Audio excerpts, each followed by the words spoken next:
رسولوں کا انکار کرنے والوں کو دو جگہ پہ سزا ملے گی، ایک دنیا میں اور ایک آخرت میں۔ دنیا میں جو رسولوں کی قوموں پر عذاب آیا ہے، جیسے قوم نوح پر آیا ہے، قوم لوط پر آیا، قوم ہود پر آیا، قوم صالح پر آیا علیہم السلام، یہ رسالت کے انکار کی وجہ سے آیا ہے۔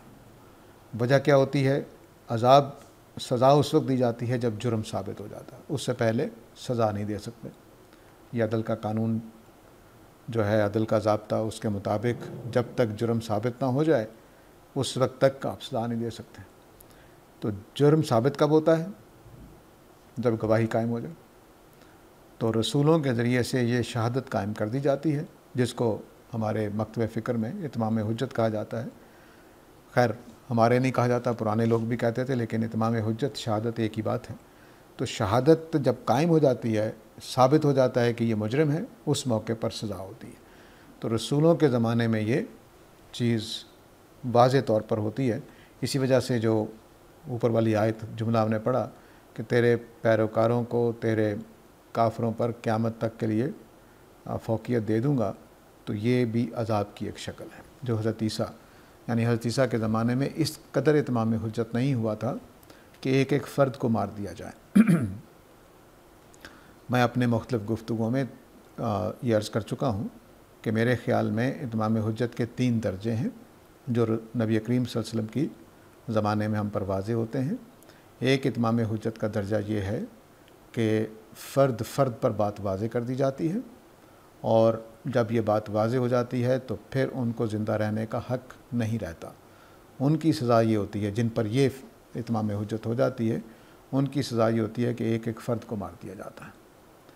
دوسرے درجے کی جو اتمام حجت ہے وہ نبی کریم صلی اللہ علیہ وسلم کے زمانے میں اہل کتاب پر ہوئی ہے۔ اہل کتاب پر چونکہ نبی کریم صلی اللہ علیہ وسلم ان کے اپنے اندر سے نہیں تھے، تو زبان کا بھی فرق تھا، دین کا بھی فرق تھا، ایک شعور پیچھے سے امت کا چلا آ رہا ہوتا ہے، اس کا بھی فرق تھا۔ تو اس وجہ سے ان کے اوپر جو اتمام حجت ہوا وہ ثانوی درجے کا ہے، اس میں ایک ایک شخص کو نہیں مارا جا سکتا۔ حالانکہ ان پر بھی بات اتنی واضح ہو گئی تھی کہ یہ نبی کریم صلی اللہ علیہ وسلم کو ایسے ہی پہچانتے تھے جیسے اپنے باپ اپنے بیٹے کو پہچانتا ہے۔ تو ان کے اوپر سزا یہ ہوئی کہ ان کے خلاف جنگ کی جائے گی اور ماتحت بنا لیا جائے گا اور ان سے جزیہ لیا جائے گا۔ تیسرے درجے کی اتمام حجت نبی کریم صلی اللہ علیہ وسلم کی زندگی میں اس وقت سامنے آتی ہے جب آپ نے ارد گرد کی قوموں کو خطوط لکھے ہیں۔ اس میں جو جملہ آپ کا ہوتا تھا اسلم تسلم، اسلام قبول کر لو تو بچ جاؤ گے، تو اس کا مطلب ہے کہ حکمرانوں کو صرف اتمام حجت ہوا کہ چونکہ وہ نبی کریم صلی اللہ علیہ وسلم کے حوالے سے ہر چیز سے آگاہ تھے، خبریں ان کو پہنچتی رہتی تھی، ان کے جاسوسی کرتے رہتے تھے، تو ان کے سامنے یہ بات واضح ہوئی کہ اب اگر یہ ایمان نہیں لائیں گے تو ان کی حکومت ختم کر دی جائے گی۔ تو اب 3 درجے ہیں، 3 سزائیں ہیں۔ فرد کو قتل کیا جائے گا، عورتیں، بچے، بوڑھے بڑے سب اس میں آ جائیں گے، جو آسمان سے عذاب آ کر یہی ہوتا رہا۔ اور دوسری بات یہ کہ قوم کے افراد کو نہیں مارا جائے گا، بس قوم کو ماتحت کر لیا جائے گا، جو جنگ میں مارے جائیں گے سو مارے جائیں گے۔ اور تیسرا درجہ ہے کہ صرف حکومت ختم کی جائے گی، وہاں پر اپنی حکومت قائم کر دی جائے گی اور لوگ آزاد ہو جائیں گے، وہ چاہے تو اسلام کو قبول کریں اور چاہے نہ کریں۔ جن علاقوں کی طرف خطوط لکھے گئے ان قوموں میں آپ دیکھ لیجئے کہ وہاں اسلام اس طرح سے پھیلا کہ ان قوموں کی زبان تک تبدیل ہو گئی، عربی ہو گئی۔ تو یہ وہ چیز ہے جس کو سامنے رکھنا چاہیے۔ تو یہاں پر عذاب شدید دنیا میں جو ہے وہ انہی 3 درجوں کے لحاظ سے زیر بحث آ سکتا ہے۔ وَمَا لَهُم مِّن نَاصِرِينَ، تو ان کا کوئی مدد کرنے والا نہیں۔ آخرت کا عذاب تو ہر ایک کے لیے ہے، واضح ہے، جس نے بھی دنیا سے جانا ہے اس نے آخرت کا معاملہ اس کے ساتھ ہونا ہے، عذاب کی صورت میں بھی ہو سکتا ہے اور جنت میں جانے کی صورت میں بھی، اس فیصلے سے سب نے گزرنا ہے۔ لیکن جو اتمام حجت کا فیصلہ رسولوں کے زمانے کا ہوتا ہے، اس کے میں نے 3 درجے آپ کو بیان کر دیے۔ تو پہلا درجہ ہی اصل میں اتمام حجت ہے، لیکن بہرحال رسولوں کے زمانے میں یہ 2، کم از کم نبی کریم صلی اللہ علیہ وسلم کے زمانے میں یہ 2 باتیں ہمارے سامنے آتی ہیں۔ وَأَمَّا الَّذِينَ آمَنُوا وَعَمِلُوا الصَّالِحَاتِ فَيُوَفِّيهِمْ أَجُورَهُمْ وَاللَّهُ لَا يُحِبُّ الظَّالِمِينَ۔ اب جو ایمان لائے اور جنہوں نے نیک عمل کیے تو ان کے اجر جو ہیں اللہ تعالیٰ پورے ان کو دیں گے، اور اللہ تعالیٰ ظالموں کو پسند نہیں کرتے۔ دونوں آیتوں کا موازنہ بہت اہمیت رکھتا ہے۔ قرآن مجید میں یہ بات ہمیشہ یاد رکھیں کہ ایک لفظ کی تبدیلی مضامین کا اضافہ کر دیتی ہے، مضامین کو تبدیل کر دیتی ہے۔ جن لوگوں کو حضرت عیسیٰ کے انکار پر سزا کا فیصلہ ہو رہا ہے، ان کو دنیا میں بھی سزا کی بات ہے اور آخرت میں بھی سزا کی بات ہے، لیکن جو حضرت عیسیٰ پر ایمان لائے ان کے لیے صرف اجر کے پورا کر دینے کے، دنیا میں کوئی ذکر نہیں ہے۔ یعنی ہو سکتا ہے کہ مجموعی طور پر تو ان کو غلبہ حاصل ہے یہود پر، لیکن انفرادی طور پر ایک آدمی ہو سکتا ہے کہ برے حالات میں زندگی گزار کر چلا جائے، تو لیکن قیامت والے دن ان کا پورا پورا اجر ملے گا۔ یہ وہ فرق ہے جس کو ہمیشہ سامنے رکھنا چاہیے کہ اللہ تعالیٰ نے، بلکہ پوری بات یوں ہونی چاہیے کہ جو نیکی اور بدی ہے، گناہ اور ثواب کے کام ہیں، ان کا معاملہ اصل میں آخرت میں ہونا ہے، ان کا معاملہ صرف آخرت میں ہونا ہے، اور جو غلطیاں ہیں دنیا میں جب ہم کوتاہیاں کرتے ہیں، سستی کرتے ہیں، غلطی کرتے ہیں، اس کی سزا دنیا میں مل سکتی ہے، اس کی سزا آخرت میں نہیں مل رہی۔ دنیا مل بھی سکتی ہے، معاف بھی ہو سکتی ہے کہ آپ غلطی کریں لیکن اللہ تعالیٰ بچا کر لے جائے، آپ کو کوئی نقصان نہ ہو۔ لیکن جو بدی اور نیکی ہے اس کا معاملہ اصل میں آخرت میں ہونا، دنیا میں اس کا اجر یا سزا ملنا ضروری نہیں، مل جائے تو اللہ کا فیصلہ ہے، ادروائز جو ہے وہ نیکی اور اس کا معاملہ دنیا میں نہیں ہوگا، سوائے اس کے کہ آدمی کافر ہو جائے۔ جو کافر ہیں ان کی نیکیوں کا اجر بھی دنیا میں دے دیا جاتا ہے، لیکن جو مومن ہیں ان کی نیکیوں کا اجر اصل میں آخرت میں ملنا ہے۔ تو اس لیے یہاں پر اس بات کو بھی، فرق کو سامنے رکھا گیا ہے کہ فرمایا کہ جو ایمان والے ہیں اور جنہوں نے نیک عمل کیے، بس ان کے اجر جزا پوری پوری دے دی جائے گی۔ تو دنیا میں نیکی کی وجہ سے رزق کھل جائے لازم نہیں ہے، کفر کی وجہ سے کھل سکتا ہے۔ یہ میں اپنی طرف سے نہیں کہہ رہا ہوں، قرآن میں بیان کیا گیا ہے کہ اللہ تعالیٰ نے بتایا ہے سورہ زخرف میں کہ اگر یہ اندیشہ نہ ہوتا کہ سارے لوگ کافر ہو جائیں گے تو میں کافروں کی چھتیں اور سیڑھیاں سونے کی بنا دیتا، اور یہ بات بتانے کے لیے کہ وہ حقیقی سونے کی سیڑھیاں ہوتی جس پر وہ چڑھتے کا اضافہ کیا گیا۔ تو یہ اس لیے نہیں کیا گیا تاکہ سارے لوگ پھر کفر کی طرف نہ چل پڑیں۔ تو اللہ تعالیٰ نے ایک اس طرح سے پردہ رکھ کے سب لوگوں کو دنیا میں اجر دے دیتے ہیں، جو جن کا آخرت میں اجر نہیں ملنا ہوتا ان کی نیکیوں کا، کہ بس وہ پتہ نہیں چلتا کہ اجر مل رہا ہے، کیا اجر مل رہا۔ تو یہ جو چیز ہے اس کو سامنے رکھنا چاہیے۔ یہ انشاءاللہ جب ہم سورہ زخرف اور سورہ بنی اسرائیل تک پہنچیں گے تو وہاں اللہ تعالیٰ نے پوری تفصیل سے اس کو بیان کیا ہے۔ سورہ بنی اسرائیل کی ویسے بھی بڑی اہمیت ہے، وہ خدا کے شریعتوں اور خدا کے دنیا میں جو قوانین ہیں ان کی کچھ بنیادیں فراہم کرتی ہے۔ اس کو انشاءاللہ جب پہنچیں گے تو پورے توجہ سے سمجھنے کی کوشش کریں گے۔ تو فرمایا کہ جو ایمان والے ہیں اور نیک عمل والے ہیں ان کا بھی پورا پورا اجر میں دوں گا، دیا جائے گا ان کو، اور اللہ تعالیٰ ان ظالموں کو پسند نہیں کرتے۔ جن ظالموں کا اوپر ذکر ہوا ہے، جو حضرت عیسیٰ کے انکار کرنے والے، حضرت عیسیٰ کو نہ ماننے والے، حضرت عیسیٰ کو صلیب تک لے جانے والے، حضرت عیسیٰ کے لیے سازشیں کرنے والے، سب کو یہاں اللہ تعالیٰ فرما رہے ہیں کہ میں ان کو پسند نہیں کرتا۔ یہ اب جو اتنا زبردست کلام ہم نے پچھلے ہفتے بھی دیکھا اور آج بھی ہم دیکھ رہے ہیں، یہ ظاہر ہے کہ حضرت عیسیٰ کے بارے میں یہ بات واضح کرنے کے لیے ہے کہ حضرت عیسیٰ جو تھے وہ اللہ کے بیٹے نہیں تھے۔ حضرت عیسیٰ صرف اللہ کے رسول ہیں، وہ آدم کی اولاد میں سے ہیں۔ حضرت نوح، حضرت آدم، حضرت ابراہیم اور آپ کے نانا عمران جس طرح کے انسان تھے، اسی طرح حضرت عیسیٰ کے انسان تھے، اور البتہ ان کی ولادت اس طرح سے ہوئی تھی کہ حضرت مریم کی شادی نہیں ہوئی تھی، تو اللہ تعالیٰ نے کلمہ کن سے ان کو پیدا کیا۔ وہ آگے چل کر وضاحت مزید آ رہی ہے۔ اور البتہ یہ بات کہ میں نے عیسیٰ علیہ السلام کے لیے پروگرام کیا بنایا، وہ اللہ تعالیٰ نے پوری تفصیل سے بتا دیا کہ میں متوفی کروں گا۔ متوفی کے معنی میں نے بتا دیے تھے کہ یہ دراصل وہ معاملہ ہے جس کے بعد وہ دنیا میں نہیں آئے، تو متوفی آپ ہو چکے ہیں، اور جن علماء کی رائے یہ ہے کہ ان کا مطلب وفات دینا ہے، انہی کی رائے قرآن کے الفاظ اور قرآن کے شواہد کے مطابق ہے۔ البتہ باقی جو لوگ روایات کی روشنی میں جو معنی کر رہے ہیں اس کی بھی میں نے تفصیل کر دی تھی کہ وہ کیا معنی ہے۔ اس کے بعد اب جو مسئلہ اگلا پیدا ہوتا ہے وہ یہ کہ یہ جو اللہ تعالیٰ باتیں بتا رہے ہیں، فرمایا کہ ذالک نتلوہ علیک من الآیات والذکر الحکیم، یہ ہم آپ کے اوپر آیات میں سے جو چیز تلاوت کر رہے ہیں یہ خدا کی طرف سے ہے۔ بعض چیزیں ایسی ہیں، مثلا یہ جو جملہ ہے اس قال اللہ یا عیسی انی متوفیک ورافعک الیہ، یہ ان باتوں میں سے ہے جس سے انجیلیں خالی ہیں۔ قرآن مجید میں بہت ساری ایسی باتیں کی گئی ہیں جو تورات اور انجیل میں نہیں ہیں، ان کی غلطی واضح کی گئی ہے یا ان کے اندر بات موجود نہیں تھی اس کو بیان کیا گیا ہے۔ جیسے حضرت زکریا کی کفالت کا قصہ ہے، وہ قرآن میں بیان ہوا ہے، تورات انجیلوں میں موجود نہیں ہے۔ تو اب اللہ تعالیٰ یہ بتا رہے ہیں کہ یہ جو باتیں میں بتا رہا ہوں یہ باتیں خدا کی طرف سے ہیں، یہ باتیں کسی تاریخ میں موجود نہیں ہیں، انجیل میں موجود نہیں ہیں، تورات میں موجود نہیں ہیں۔ یہ بات بہت اہم ہے اگلے جملوں کے لیے۔ اگر آپ آگے چل کر جو کلام آ رہا ہے اس کو فراموش کر دیں گے تو اگلی باتیں نہیں سمجھ سکیں گے۔ مثال کے طور پر مباہلہ آگے آ رہا ہے تو مباہلہ کیوں کیا گیا، اس کی کیا وجہ تھی، وہ آپ سمجھ نہیں سکیں گے اگر یہاں پر یہ توجہ نہیں دیں گے کہ یہ آیتیں اللہ کی طرف سے پڑھ کے سنائی جا رہی ہیں۔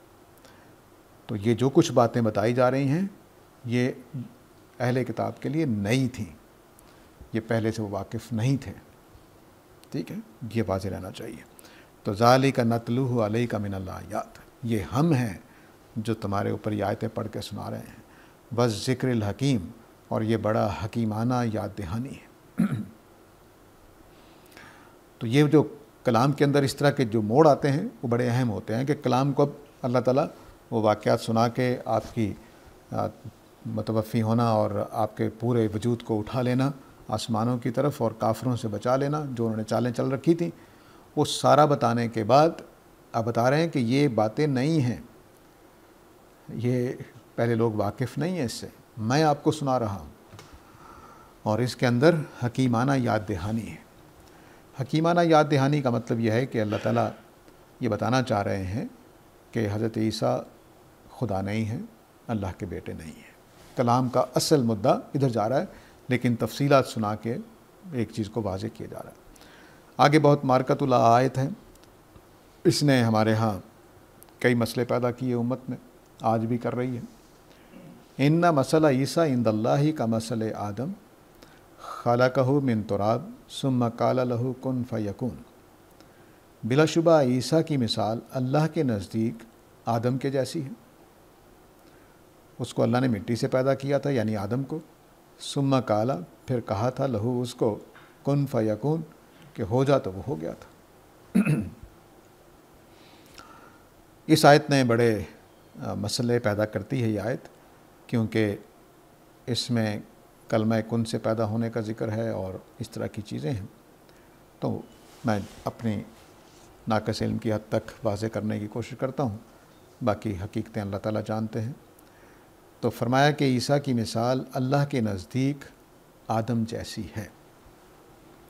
اب اس میں ایک مثال اس پہلو سے لی جا سکتی ہے کہ حضرت آدم کے ماں باپ نہیں تھے، حضرت عیسیٰ کے والد نہیں تھے، تو اگر ماں باپ کے بغیر آدم پیدا ہوں اس کو تم نے خدا نہیں مانا، اور حضرت عیسیٰ صرف باپ کے بغیر پیدا ہو جائے تو اس کو خدا کیسے مان سکتے ہیں؟ ایک پہلو یہ ہے، اور بہت سارے مفسرین نے اس کو لیا کہ حضرت عیسیٰ صرف باپ کے بغیر پیدا ہوئے ہیں اور حضرت آدم باپ اور ماں دونوں کے بغیر پیدا ہوئے ہیں، ٹھیک ہے۔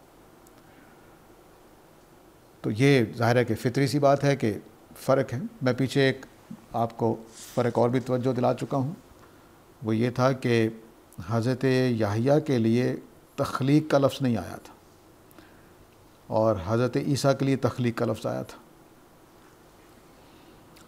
ٹھیک ہے۔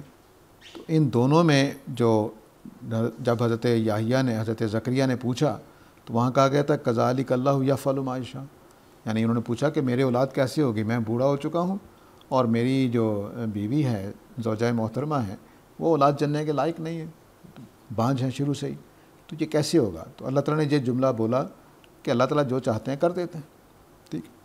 لیکن جب حضرت مریم نے سوال پوچھا کہ اے اللہ میرے بیٹا کہاں ہوگا جب کہ مجھے کسی بشر نے چھوا تک نہیں ہے، تو اللہ تعالیٰ نے وہ جواب نہیں دیا پہلا حصہ وہی تھا کذالک اللہ دونوں میں مشترک تھا. یہ آیت حضرت یحییٰ والی 40 نمبر آیت ہے اور حضرت عیسیٰ والی 47 نمبر ہے. اور یہاں کہا کہ کذالک اللہ، ایسا ہی اللہ کرے گا، یخلق ما یشاء، اللہ تعالیٰ جو چاہتا ہے تخلیق کر دیتا. وہاں کیا تھا؟ یفعل ما یشاء، یہاں کیا ہے؟ یخلق ما یشاء.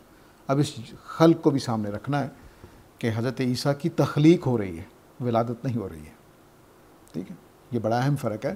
تو آگے چل کر اب فرما رہے ہیں اللہ تعالیٰ ان مثل عیسیٰ عند اللہ کا مثل آدم، کہ عیسیٰ کی مثال اللہ کے نزدیک آدم کی طرح ہے. خلقہ من تراب، اس کو ہم نے مٹی سے تخلیق کیا تھا. حضرت عیسیٰ کو کہاں سے تخلیق کیا تھا؟ رحم مادر سے تخلیق کیا تھا. ولادت نہیں ہوئی تھی، سادہ ولادت نہیں ہے. حضرت آدم کو مٹی سے خلق کیا اور حضرت عیسیٰ کو کہاں سے خلق کیا؟ رحم مادر سے. تو دونوں کو کیا کہا گیا تھا؟ کن فیکون. پیچھے آپ پڑھ لیجئے آیت نمبر 47 میں، فَإِذَا قَضَىٰ أَمْرًا فَإِنَّمَا يَقُولُ لَهُ كُن فَيَكُونُ. حضرت عیسیٰ کی ولادت کے لیے فرمایا گیا کہ جب میں کوئی فیصلہ کر لیتا ہوں کسی چیز کو بنانے کا تو بس اس کو کہتا ہوں ہو جا تو وہ ہو جاتی ہے. یہ جملہ حضرت یحییٰ کے لیے نہیں بولا گیا. حضرت یحییٰ کے لیے دو فرق تھے، ایک یخلق ما یشاء نہیں تھا، یفعل ما یشاء تھا حضرت یحییٰ کے لیے، یخلق نہیں تھا. دوسرا یہ کہ وہاں کلمہ کن کا ذکر نہیں ہے، حضرت عیسیٰ کے لیے کلمہ کن کا ذکر ہے.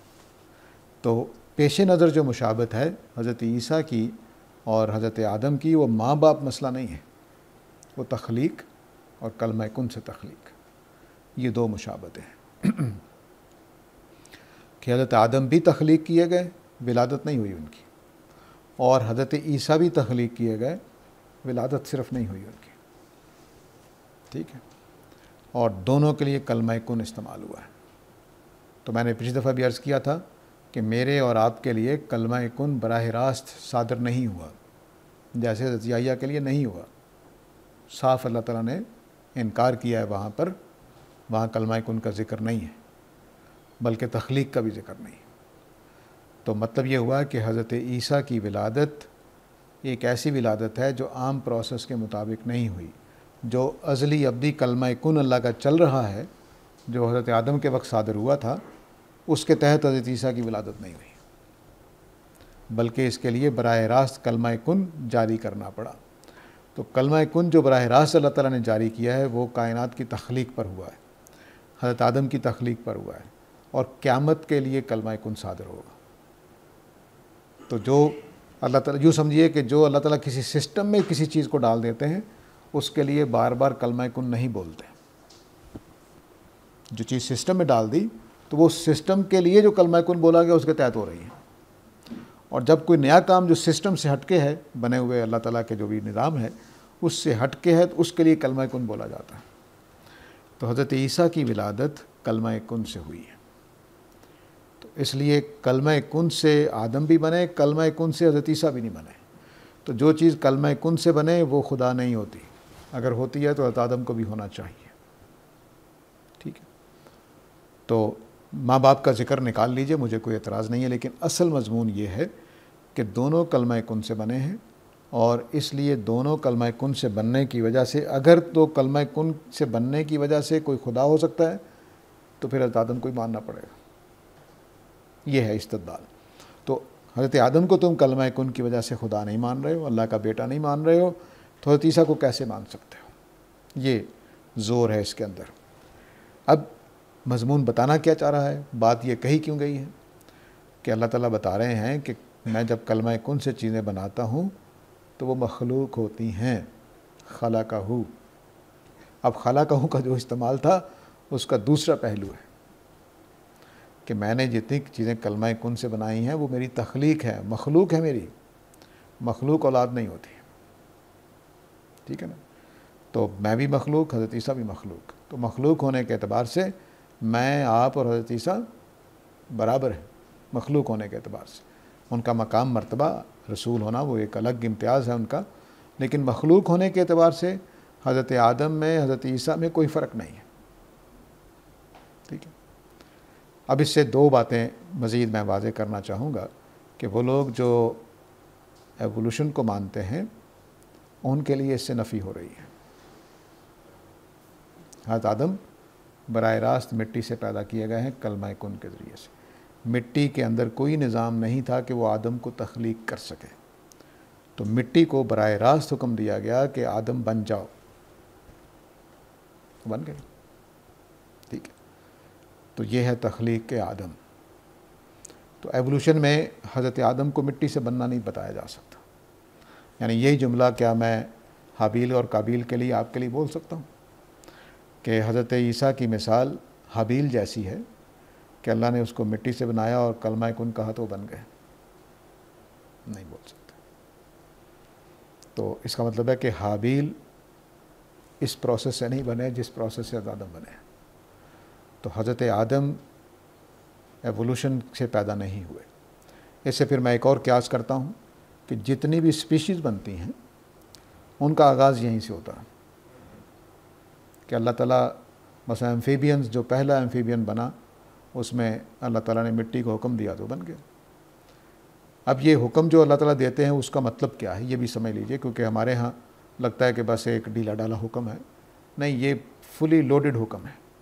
فلی لوڈڈ حکم ہونے کا مطلب ہے کہ اس کی ہندی کی چندی پوری ڈیٹیل اس کے اندر ہوتی ہے کہ اس کا سائز کیا ہوگا، اس کے اندر شریانیں کتنی ہوں گی، اس کے اندر گردے کتنے ہوں گے، اس کے اندر کھانے پہ کا سسٹم کیا ہوگا، کتنے بیکٹیریاز اس کے موافق ہوں گے، کتنے بیکٹیریاز اس کے خلاف ہوں گے، کیا کیا چیزیں کھا سکے گا، اس کے دانت کیسے ہوں گے، اس کا منہ کا سائز کیا ہوگا، اس کی آنکھیں کیا دیکھ سکیں گی، کیا نہیں دیکھ سکیں گی، اس کی آنکھیں کلر دیکھ سکیں گی کہ نہیں دیکھ سکیں گی، پوری ڈیٹیل کے ساتھ کلمہ کن صادر ہوتا ہے۔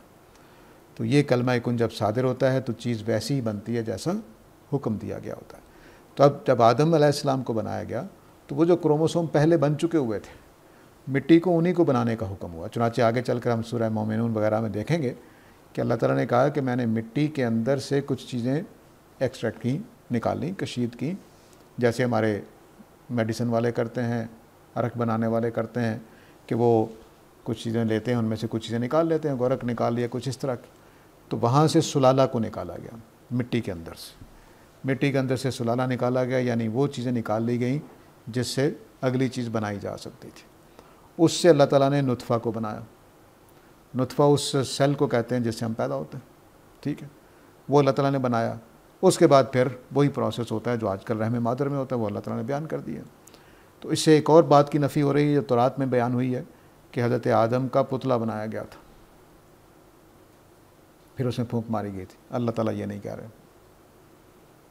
ڈائریکٹ مٹی نے خود بخود شکل اختیار کی۔ جیسے آپ کوئی سمجھیں، نعوذ باللہ سمجھانے کے لیے کہہ رہا ہوں کہ جادو آپ نے کیا اور چیزیں ہونے لگ گئیں، اس طرح کی کیفیت ہے جو جادو کے اندر ایسا کچھ نہیں ہوتا۔ میرا موقف آپ لوگوں کے واضح ہی ہے، صرف سمجھانے کے لیے، کیونکہ ہمارے ہاں جادو کو سمجھا ویسے جاتا ہے۔ تو کلمہ کن کہا گیا ہے، کلمہ کن سے مٹی کے اندر خود بخود کچھ چیزیں کشید ہوئی ہیں، کشید ہونے کے بعد ان کے اندر جان پڑ گئی ہے، وہ ایک زندہ سیل بن گئی ہے۔ اس زندہ سیل نے ترقی کرتے ہوئے آدم و حوا کی شکل اختیار کی ہے۔ یہ تفسیر استنباط ہے، اصل الفاظ میں یہ بات موجود نہیں ہے۔ میں یہ بات واضح کرنا چاہتا ہوں کہ جب ہم تفسیر کر رہے ہوتے ہیں تو ہمارے استنباطات بھی شامل ہوتے ہیں اور معنی بھی شامل ہوتے ہیں قرآن کے۔ تو قرآن کے معنی صرف اتنے ہیں کہ آدم علیہ السلام کی طرح حضرت عیسیٰ بھی کلمہ کن سے بنائے گئے ہیں، ان کو مٹی سے بنایا گیا تھا، ان کو سیدہ مریم کے بطن سے بنایا گیا تھا۔ آگے فرمایا کہ الحق من ربک، وہ جو میں نے اوپر کہی تھی بات، ذالک نتلوہ علیک من الآیات، یہ اللہ تعالیٰ کہہ رہے ہیں میں پڑھ کے سنا رہا ہوں آیتیں۔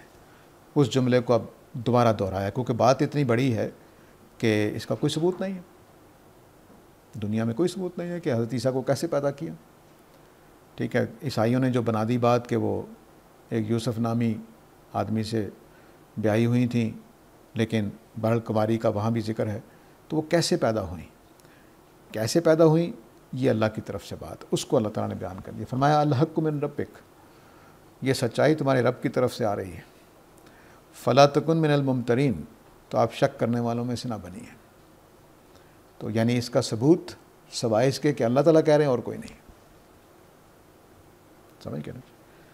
تو اللہ تعالیٰ نے پوری 23 سال میں نبی صلی اللہ علیہ وسلم سے کوئی اس طرح کی بات نہیں کی جس میں تاریخ میں ثبوت نہ ہو، تورات میں نہ ہو۔ اللہ تعالیٰ آرام سے کہتے ہیں لاؤ تورات کہاں لکھا ہوا ہے، لاؤ۔ لیکن اس میں نے یہ نہیں کہا، کیونکہ تورات میں یہ بیان، انجیلوں میں یہ بیان موجود نہیں ہے کہ اللہ تعالیٰ نے حضرت عیسیٰ کو کلمہ کن سے پیدا کیا۔ ٹھیک ہے، تو فرمایا کہ الحق من ربک فلا تکن من الممترین، تو یہ تمہارے رب کی طرف سے ایک سچی بات ہے، تو آپ کو شک نہیں کرنا چاہیے۔ فمن حاجاک فیہ من بعد ما جاءک من العلم، تو جو تیرے ساتھ بحث کرے اس معاملے میں اس کے بعد کہ آپ کے پاس سچا علم آ گیا ہے، فقل، تو ان سے کہہ دو تعالوا ندعو ابناءنا و ابناءکم و نساءنا و نساءکم و انفسنا و انفسکم ثم نبتہل، تو ان سے کہو کہ تم بلا لو اپنے بیٹوں کو، ہم اپنے بیٹوں کو بلا لیتے ہیں، تم اپنی بیویوں کو بلا لو، ہم اپنی بیویوں کو بلا لیتے ہیں، تم اپنے آپ کو بھی لے آؤ، ہم اپنے آپ کو بھی لے آتے ہیں، ثم نبتہل، پھر ہم مباہلہ کریں گے، فنجعل لعنۃ اللہ علی الکاذبین، اور یہ جملہ بولیں گے کہ جو جھوٹا ہے اس پہ اللہ کی لعنت ہو۔ کیوں کہہ رہے ہیں اللہ تعالیٰ؟ کیونکہ اس کے اللہ تعالیٰ کے پاس سوائے اپنے قول کے کوئی دلیل نہیں ہے، کوئی حوالہ نہیں، تورات و انجیل میں ذکر نہیں، نہ حضرت آدم کی تخلیق کا ذکر، نہ سیدنا عیسیٰ کی تخلیق کا ذکر کہ کیسے ہوئی۔ تو اب اللہ کا ایک قول ہے، اللہ کے قول کو ماننا ہے تو ٹھیک ہے، اب اس کے لیے کوئی معجزہ اترے گا، وہ معجزہ بتا دیا کہ آ جاؤ، جو بھی ہم کہیں گے دونوں لے آتے ہیں، بیٹوں کو لے آتے ہیں اور بیویوں کو لے آتے ہیں اور خود حاضر ہو جاتے ہیں، اور تینوں جب حاضر ہو جائیں تو پھر ہم قسم کھائیں گے کہ جو بھی جھوٹا ہے اس پہ اللہ کی لعنت، اس کا نتیجہ فوراً نکل آئے گا۔ اب یہ اللہ تعالیٰ تیار ہیں اس مظاہرے کے لیے کہ جیسے ہی یہ دونوں گروپ کہیں گے تو جو جھوٹا ہوگا اس کے اوپر کوئی سزا نازل ہو جائے گی۔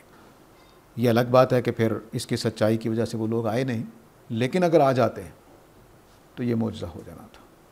ٹھیک ہے، تو یہ ان دلیلوں میں سے ہے جو نہیں مان رہے ان کے ساتھ ہو رہا ہے۔ مباہلہ کوئی دلیل نہیں ہوتی، لیکن جو لوگ اس بات کو ماننے کو تیار نہیں ہیں اللہ تعالیٰ کے قول کو، ان کے لیے کہا گیا ہے آج میرے اور آپ کے درمیان مباہلہ نہیں ہو سکتا، ہمیشہ یاد رکھیے، یہ اللہ کے رسول کی طرف سے بات کہی جا رہی ہے۔ تو میں اور آپ اگر مباہلہ کر لیں تو ہو سکتا ہے دونوں جھوٹے ہیں اور دونوں بچے رہیں قیامت تک، اور دونوں کے اوپر پھٹکار آ جائے، دونوں امکانات ہیں۔ اور یہ بھی ہو سکتا ہے کہ بیچارہ جو سچا ہو پہلے فوت ہو جائے، تو لوگ کہیں گے لو جی مباہلے میں ہار گیا وہ۔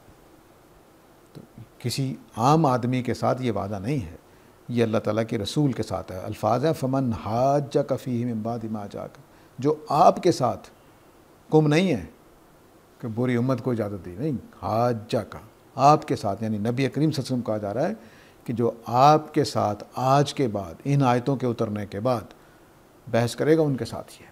تو مباہلہ کوئی عام کرنے کی چیز نہیں ہے، اور اس کے کوئی نتائج نہیں نکلتے، قیامت والے دن نکلیں گے۔ تو دنیا میں صرف اللہ کے رسول کے ساتھ اس کے نتائج نکلنے تھے، اور وہ خاص واحد کا صیغہ بول کر تم، یعنی اگر آپ کو برا نہ لگے تو اللہ تعالیٰ کہہ رہے ہیں تو جو تمہارے ساتھ، تم کے ساتھ بحث کرے اس کے لیے میں ایسا کروں گا۔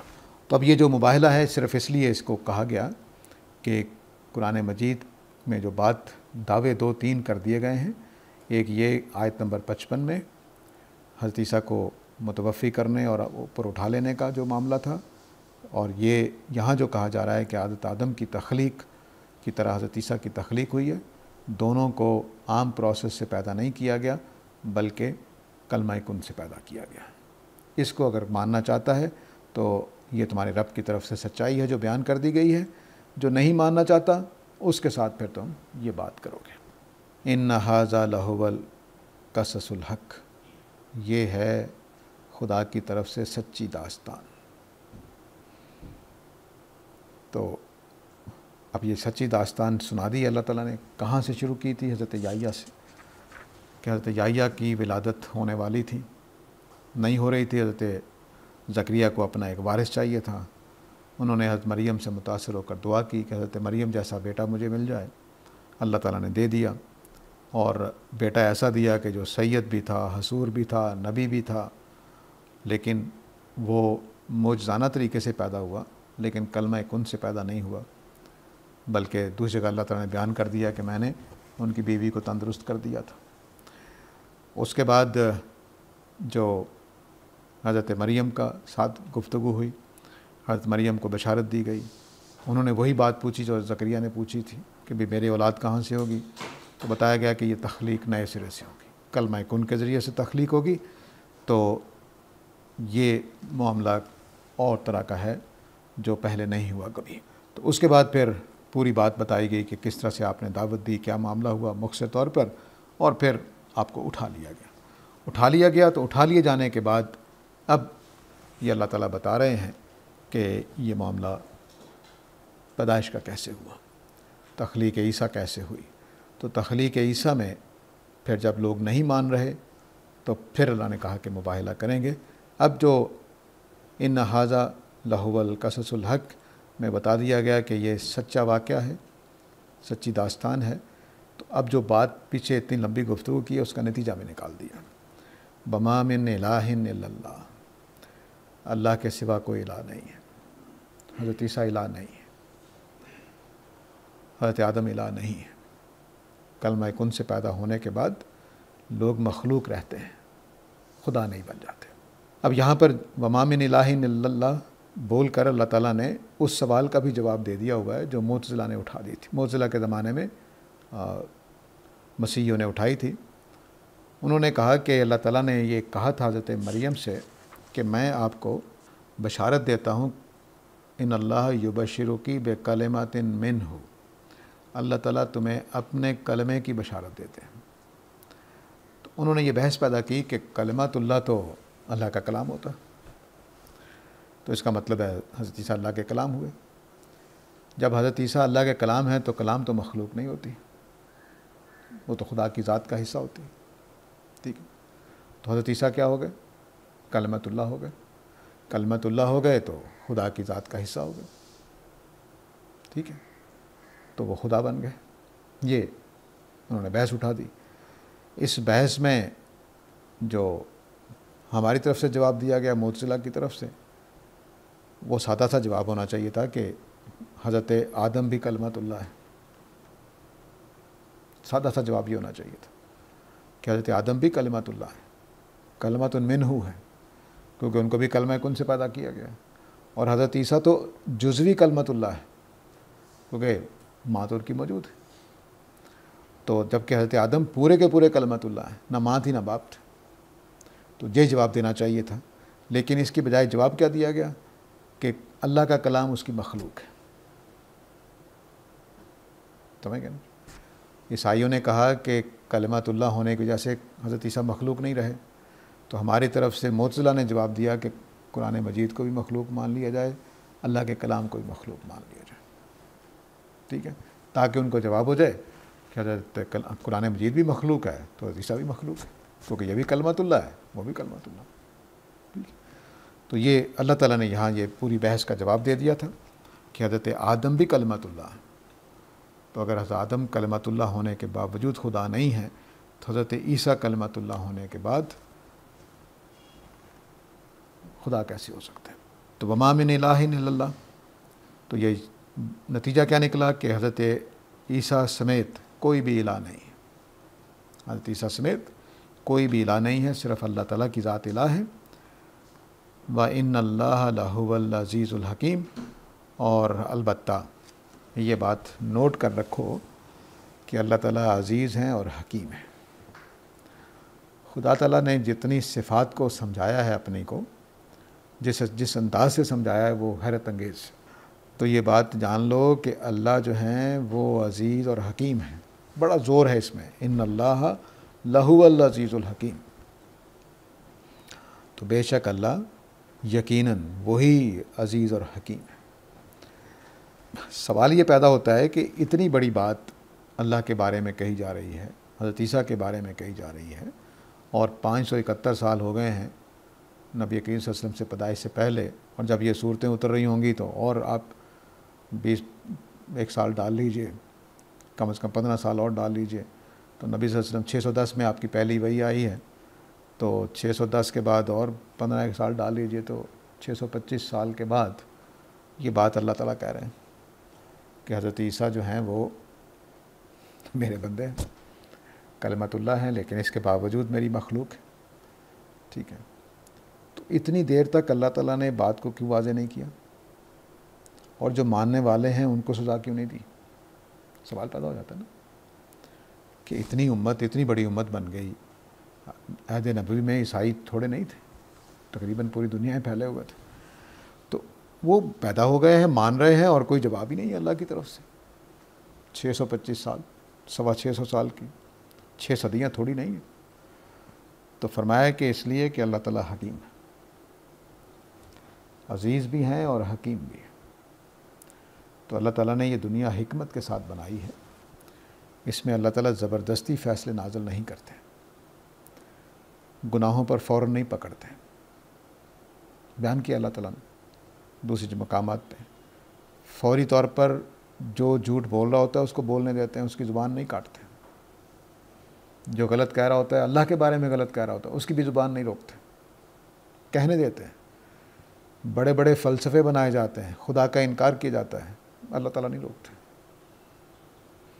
تو وہ 2 لفظوں سے عربوں کے لیے ہمارے لیے تقریر کرنی پڑتی ہے، عربوں کے لیے تقریر نہیں کرنی پڑتی. وہ بس 2 صفتیں آئیں گی، سمجھ آئیں گے کہ اوہ ٹھیک ہے. اللہ تعالیٰ حکیم ہیں، عزیز ہیں زبردست ہیں، سب کچھ کر سکتے ہیں، لیکن اپنی حکمت کی وجہ سے خاموش ہیں. اپنی حکمت کی وجہ سے لا اکراہ فی الدین کے قانون پر چل رہا ہے، کوئی زبردستی نہیں کی جاتی. بس جو لوگ سوچ رہے ہیں، جو بنا رہے ہیں، فلسفے بنا رہے ہیں، جو کہانیاں داستانیں تراش رہے ہیں سو تراش رہے ہیں، اللہ تعالیٰ اس کے اوپر سختی نہیں کرتے. تو اب ظاہر ہے کہ یہ جس زور کا کلام ہے، چونکہ ہم نے ایک مجلس میں نہیں پڑھا ہوتا، یہ درس قرآن کی مجالس کا نقص ہوتا ہے، تو وہ جو کلام کا ایک پورا اثر ہوتا ہے وہ زائل ہو جاتا ہے. تو اگر میں نے مختصر طور پر دہرانے کی کوشش کی ہے 2 دفعہ، لیکن پھر بھی جو کلام اللہ کا ہے اس کا حق ادا نہیں ہوتا اس طرح سے خلاصہ کرنے سے. تو چونکہ ایک لفظ اللہ تعالیٰ نے جس طرح سے چنا ہے وہ بڑا اہم ہے. اس پورے اثر کے بعد یہ جملہ بہت اہم ہے کہ فَإِن تَوَلَّوْا فَإِنَّ اللَّهَ عَلِيمٌ بِالْمُفْسِدِينَ. تو اگر اس کے بعد بھی تم پھر گئے تو اللہ تعالیٰ کو پہلے ہی بات معلوم ہے کہ مفسد کون ہے. تو اس کا مطلب ہے کہ اب جو اس بات کو نہیں مانے گا وہ مفسد ہے، اور مفسد وہ لوگ ہیں جن کو اللہ تعالیٰ جو ہیں وہ پسند نہیں کرتے. تو یہ یہاں پر روک لیتے ہیں، اگرچہ اگلی آیت بھی اسی سے جڑی ہوئی ہے، لیکن بہرحال یہاں روک لیتے ہیں، وقت ہو گیا ہے. میں سوالات کے لیے حاضر ہوں.